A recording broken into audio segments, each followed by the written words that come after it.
Ito na yung coconut cookies na binake ko sa aking unique oven using sandwich casserole. 20 pieces yata, 19 o 20 pieces yung aking ginawa. Ito na lang yung natira. Kasi kagabi ko ito binake. Kagabi, tinikman na ni Lakay with tea. Dalawa yata yung kinain niya. Tapos si Fatma din isa o dalawa. Si Fahad, dalawa din. So ito ay ko sa tea. Ayan, breakfast. Masarap din. Medyo matabang pero okay lang yung kanyang sugar kasi ayoko yung matamis. 'Di ba may cookies na biscuit na sobrang tamis pero ito katamtaman lang yung niya yung tamis niya. So ito ito tea, fresh buffalo milk. So ito ang gagawin natin, isawsaw natin ito sa tea o kaya kape. Wala akong kape. Ito na lang ang aking pangsawsaw tea. Kasi ito yung common nila dito na na iniinom instead of kape, ito yung tea.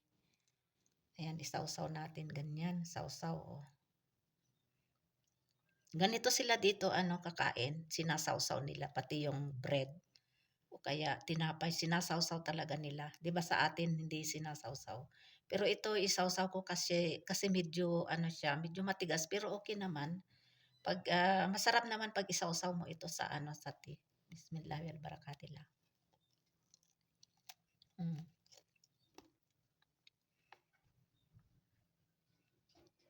Mm.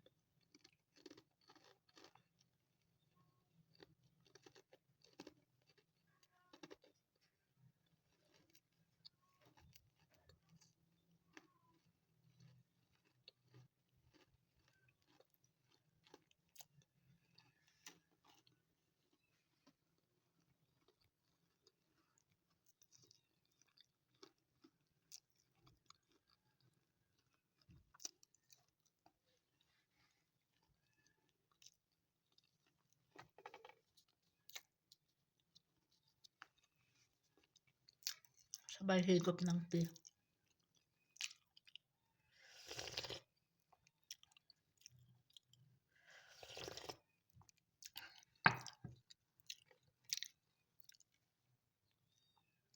Masarap. Yung yung tea ay kasi yung yung cream ng yung fresh na buffalo milk. Kasi binoboil yan bago gagawin na tea.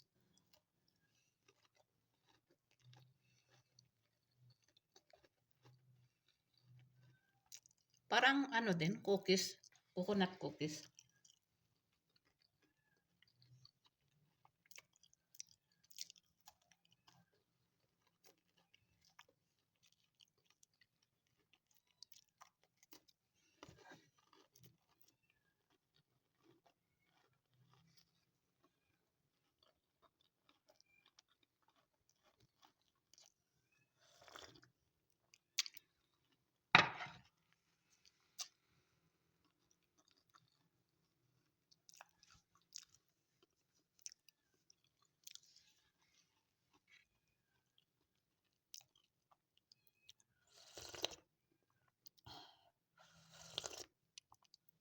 Sarap higop ng tea pag mainit-init pa.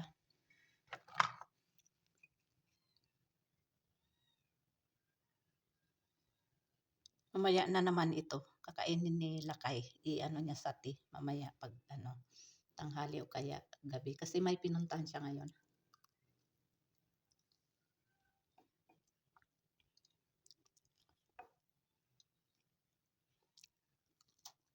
Mm.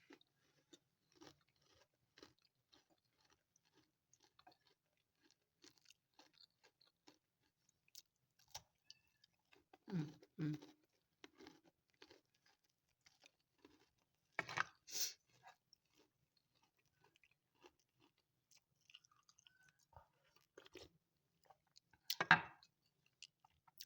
Pwede ng pagtiyagaan. Pwede.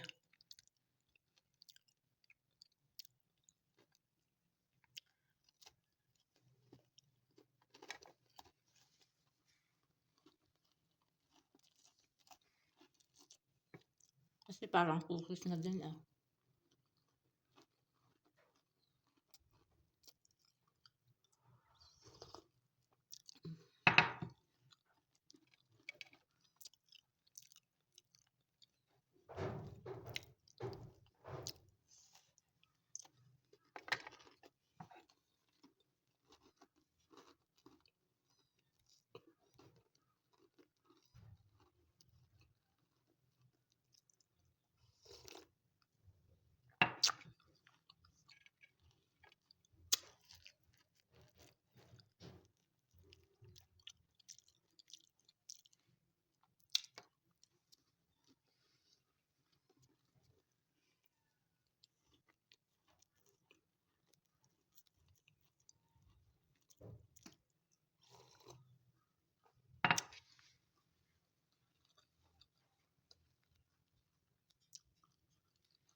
Dalawa lang yung aking kinain.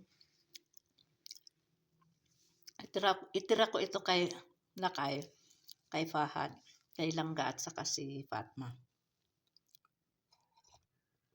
Kasi si Fahad gusto niya rin i-ano niya sa tea. Sausaw niya din sa tea. Salamat sa nag-sponsor ng desiccated coconut. Hindi lang yung desiccated coconut yung kanyang in-sponsor, si Angel, kasi pumunta sila dito last year ng June. May dala siyang desiccated coconut. Marami-rami din yun yung binigay niya. Kaya yung iba gagawin kong macarons o kaya cake, coconut cake. And then ano pa yung dala niya? Yung simonila, yung suji tawag nila. At saka yung basin, yung graham flour na ginagawang pakora. So, yan yung dala niya noon last year ng June. Marami din yun, yung basin. Malapit na ang Ramadan next month na ng first Ramadan yata, 17. So, magagamit ko yung basin na binigay niya. Pati yung simonila, nagluluto din ako, ginagawa kong sweets niyan.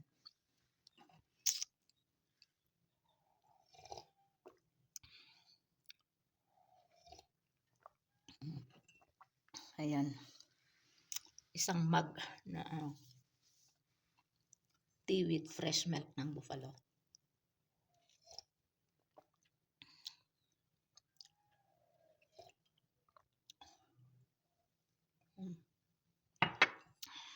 Solve ang aking breakfast kasi lagi na lang kasi yung breakfast dito ay yung chapati o kaya paratha, kaya para maiba naman. So gumawa ako ng coconut cookies. Bali nagawa din ako yata nito noon 2 years ago. Basta every winter nagagawa talaga ako, nagbe-bake ako ng iba't ibang cake like carrot cake, apple cake, at saka kung ano-ano kasi winter naggagatong talaga ako dito sa pugon dito sa loob ng kusina. So that time magamit ko yung unique oven ko na buhangin at saka kaserola. Nakita nyo naman siguro yung in-upload ko yun kanina ko premiere yung yung coconut cookies homemade. Premiere ko kanina. So ito bukas i-premiere ko na naman para may content ako dito sa sa YouTube. So ayan, thank you for watching.